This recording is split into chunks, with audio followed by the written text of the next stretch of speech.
The knock at the door. It was just after 11 p.m. when James pulled into the long gravel driveway of his rented farmhouse. He'd chosen the place because it was isolated, quiet, peaceful, far from the traffic and lights of town. The kind of place where you could hear the crickets and the wind moving through the trees. But that night, the air was different. Thick. He could feel it pressing down on him as he stepped out of the car. The night was silent, too silent. Not even the insects dared make a sound. Inside, he tried to shake it off.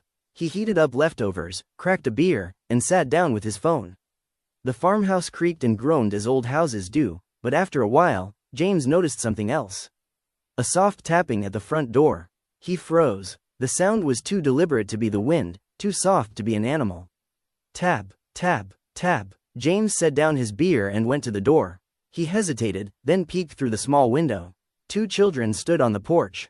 A boy and a girl, no older than 10. They were pale, dressed oddly, like clothes from another decade. The boy wore a gray button-down shirt tucked into slacks, his hair neatly parted. The girl wore a faded dress that looked handmade. Both were barefoot, their skin chalk white against the darkness. James opened the door halfway, but kept his hand on it. Can I help you kids? The boy tilted his head. We need to come inside. His voice was flat, emotionless. James frowned. Where are your parents? The girl spoke next, her voice softer but equally strange. Please, let us in. Something in James's gut told him no. His mind screamed that it wasn't right. And then he noticed their eyes. Black, entirely black, no whites, no pupils, just endless, empty darkness. James stumbled back, his breath catching in his throat. The boy stepped forward, but did not cross the threshold. He only repeated, "We need to come inside." James slammed the door shut. His heart pounded as he locked it, then drew the chain across. He pressed his back against the wood, listening. For a long moment, there was nothing. Silence. Then, tap, tap, tap. The knocking started again, louder this time. He backed away, grabbed his phone, and dialed 911. The call went through, but all he heard was static. James swore under his breath, then ran upstairs to his bedroom. From the second-floor window, he could see the porch.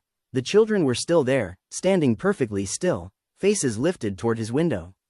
Their mouths moved in unison, but no sound came out. Then, at once, they stopped moving. Their heads snapped toward the tree line. James followed their gaze. Figures were gathering at the edge of the woods. More children, dozens of them, their silhouettes shifting in the moonlight. All waiting, all watching. His hands shook so badly he nearly dropped the phone. He tried again, dialing anyone, his brother, his neighbor, but the phone only buzzed and cut off.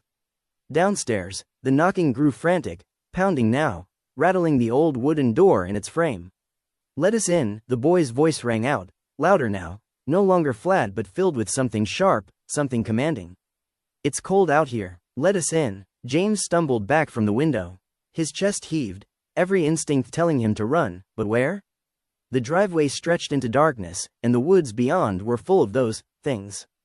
The pounding stopped suddenly. Silence returned, thick and heavy. Cautiously, James crept back to the window.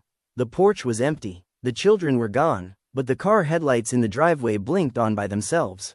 One flash, then off, then on again. James knew then that he was not alone in the house anymore. He turned from the window, and came face to face with the girl. Her black eyes swallowed him whole, her lips curled into a smile that showed far too many teeth. The last thing James heard before the lights went out was the boy's whisper, right behind him. "We told you, we need to come inside."